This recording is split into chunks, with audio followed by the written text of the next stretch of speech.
Welcome to lecture of programming fundamental. इस lecture में हम इफ एल्स इफ स्टेटमेंट की एक और एग्जांपल देखेंगे। इससे पहले वाला जो लेक्चर था यानी इससे प्रीवियस लेक्चर में हम समझ चुके हैं कि basic if else if statement होती क्या है, इसको किस तरह से यूज करते हैं और एक एग्जांपल से भी समझा था। तो इस लेक्चर में हम एक और इसकी एग्जांपल देखते हैं। इस तरह देखें, यहाँ पे लिखा हुआ है write a program in C++ using if else if statement that takes an input character from user and display whether the entered character is vowel or not। यानी हमें एक सिंपल प्रोग्राम लिखने का कहा जा रहा है using if else if statement. अच्छा, जो ब्रैकेट में इफ एल्स इफ स्टेटमेंट लिखा है ना, इसका मतलब ये कि इस एग्जांपल में हम इस स्टेटमेंट को यूज करना चाह रहे हैं। नहीं तो आपको पता कि एक प्रोग्राम जो होता है उसको लिखने के मल्टीपल वेज होते हैं। तो हमने क्योंकि ये कॉन्सेप्ट पढ़ा था इफ एल्स इफ का, इस कॉन्सेप्ट को मजीद हम इसको स्ट्रेंथन करने के लिए इस इफ एल्स इफ से ये वाली एग्जांपल करने जा रहे हैं। तो इस एग्जांपल में कहा जा रहा है कि यूजर कोई अल्फाबेट एंटर करेगा, यानी यूजर से हम अल्फाबेट एंटर करवाएंगे। अगर तो वो अल्फाबेट या वो एंटर किया गया करेक्टर वॉवल होगा तो हमें डिस्प्ले कर दिया जाएगा the character you entered is vowel. Otherwise उसके अलावा कोई होगा तो कहेंगे the character you enter is not vowel या कॉन्सोनेंट। तो ये देखें, इसका प्रोग्राम बिल्कुल सिंपल सा प्रोग्राम। इसको यहाँ पे समझ लेते हैं, फिर मैं आईडीई में आपको रन करके भी बताऊंगा और एक और तरीका भी बताऊंगा इसको कैसे हम लिख सकते हैं।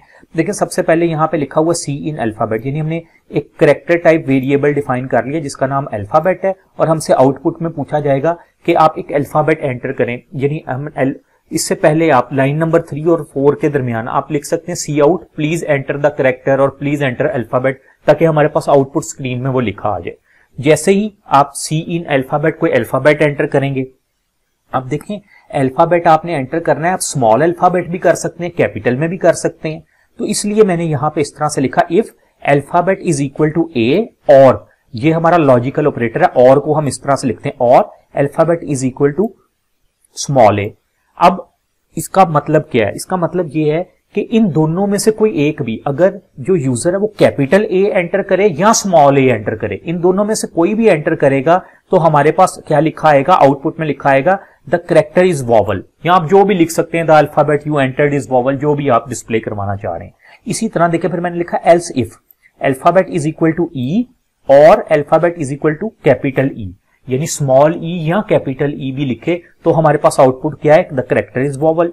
यहां पे एक चीज का और ख्याल रखना है कि हमारी जो डेटा टाइप है ना वो करेक्टर है, तो इसलिए ये जो मैंने ए लिखा है उसके बाद ई लिखा है ना, इसको मैंने सिंगल आप कह लें कोटेशन मार्क के अंदर लिखा है, क्योंकि करेक्टर लिखने का तरीका ये होता है कि हम उसको हमेशा सिंगल कोटेशन मार्क के अंदर लिखते हैं। जिस तरह हमें पता है ना, स्ट्रिंग अगर लिखनी हो तो उसको डबल कोटेशन मार्क में लिखते हैं, तो करेक्टर को सिंगल कोटेशन मार्क में लिखते हैं, इसलिए कोटेशन मार्क है। और ये 2 दफा इक्वल टू का साइन, क्योंकि हम बता रहे हैं कि वैल्यू अगर ए के इक्वल हो, सिंगल साइन नहीं डाला इक्वल टू का, क्योंकि वो असाइनमेंट ऑपरेटर होता है। इसी तरह फिर देखें एल्स इफ लिख दिया अल्फाबेट इज इक्वल टू आई और कैपिटल आई। अच्छा, इससे भी कोई फर्क नहीं पड़ता, आप कैपिटल आई बेशक पहले लिखें, स्मॉल आई बाद में लिख दे, तो वो सीक्वेंस आप कोई भी रख सकते हैं। इसी तरह फिर मैंने लिखा else if alphabet equal to O और alphabet equal to capital O, इसी तरह यू।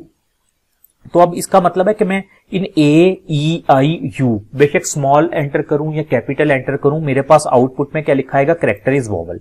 नीचे मैंने लिख दिया एल्स कि इसके अलावा कोई अल्फाबेट हो तो लिखा आ जाए करेक्टर इज नॉट वॉवल।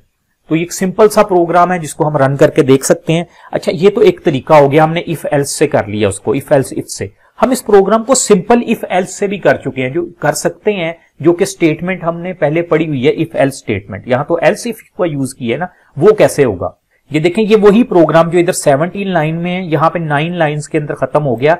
अब इसमें मैंने क्या किया, आप ये लाइन नंबर 5 देखें, हमने एक सिंगल इफ स्टेटमेंट ली, उसके अंदर ही हमने मल्टीपल लॉजिकल ऑपरेटर यानी और लॉजिकल ऑपरेटर, जिस तरह के लिखा है ना if alphabet equal to A और अल्फाबेट इक्वल टू स्मॉल ए, फिर आगे मैंने और ऑपरेटर डाल दिया अल्फाबेट इक्वल टू ई और alphabet equal to capital E, alphabet equal to I capital I O capital O. तो हम यहां पे ये जो लॉजिकल ऑपरेटर है, बेशक हमारे पास एंड हो या और हो, हम इसको सिंगल इफ स्टेटमेंट में भी यूज कर सकते हैं, जिस तरह ये आपके सामने लिखे हुए हैं। अब जब हम इसको इस तरह से करेंगे तो हमारे पास क्या होगा?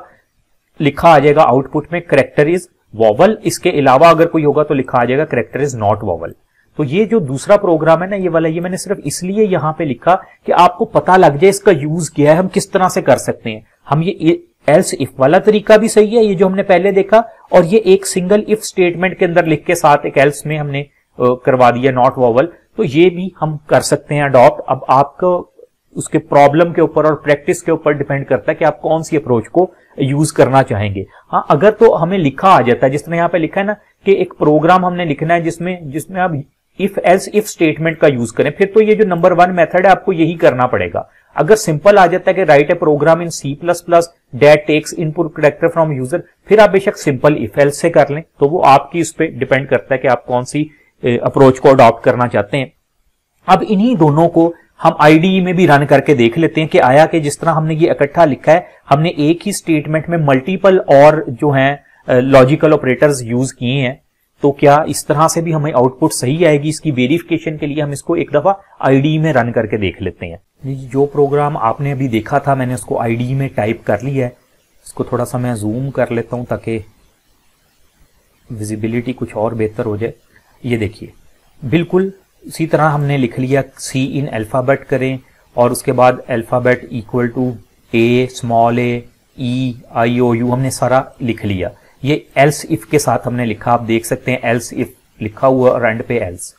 यहां पे मैं एक और लाइन ऐड करवा देता हूं, क्योंकि हम कह रहे हैं कि हमें वो पहले के प्लीज एंटर द अल्फाबेट, तो मैं सी आउट लिख देते हैं प्लीज एंटर अल्फाबेट। उसके बाद इसको हम कर देते हैं कि न्यू लाइन में चला जाएगा करके। ठीक है, तो अब मैं इसको आपके सामने बिल्ड एंड रन करता हूं। यहां पे टॉप पे मुझे लिखा नजर आ रहा है प्लीज एंटर अल्फाबेट। अगर आप अपने मोबाइल स्क्रीन पे देख रहे हैं और आपको आईडी की स्क्रीन सही नजर नहीं आ रही, मैं रिकमेंड करूंगा आप अपनी स्क्रीन को फुल मोड के अंदर कर लें, यानी फुल स्क्रीन कर लें, फिर आपको ये लिखा हुआ यहाँ पे नजर आ जाएगा। तो आप देखें प्लीज एंटर अल्फाबेट, मैं फॉर एग्जाम्पल मैंने स्मॉल ए एंटर किया, टाइप किया स्मॉल ए और मैंने किया, और मेरे पास लिखा आ गया character is vowel, character in vowel लिखा हुआ है। बेसिकली यहाँ पे इसको इज अगर हम कर लें, सी आउट इज कर लें, फिर वो सही हो जाएगा। टाइपिंग एरर है, मैंने यहाँ पे करेक्टर इन लिख दिया, तो जो भी यानी कोटेशन मार्क्स में होगा वो डिस्प्ले हो जाएगा। हम कोई लिख के देखते हैं, मैं यहाँ पे अब वॉवल के अलावा कुछ लिखता हूँ। यहाँ पे अब वो कह रहा है कि please enter alphabet, for example मैं लिख देता हूँ के लिख के मैं एंटर करता हूँ, लिखा आ गया मेरे पास करेक्टर इज नॉट वॉवल। तो एक तो तरीका हमारे पास ये है। दूसरा भी अब हम देखते हैं, जो मैंने कहा था हम अगर उसको सिंगल लाइन के अंदर लिखें, तो आप ये भी देख सकते हैं स्क्रीन के ऊपर प्रोग्राम लिखा हुआ है। यहां पे आप देखें एक सिंगल इफ स्टेटमेंट के साथ, if alphabet is equal to A और alphabet equal to small A, E, हमने ये पूरा आपको मैं ये दिखाता हूं, हमने ये सिंगल लाइन के अंदर लिख दिया। ठीक है, सिंगल लाइन में लिख दिया।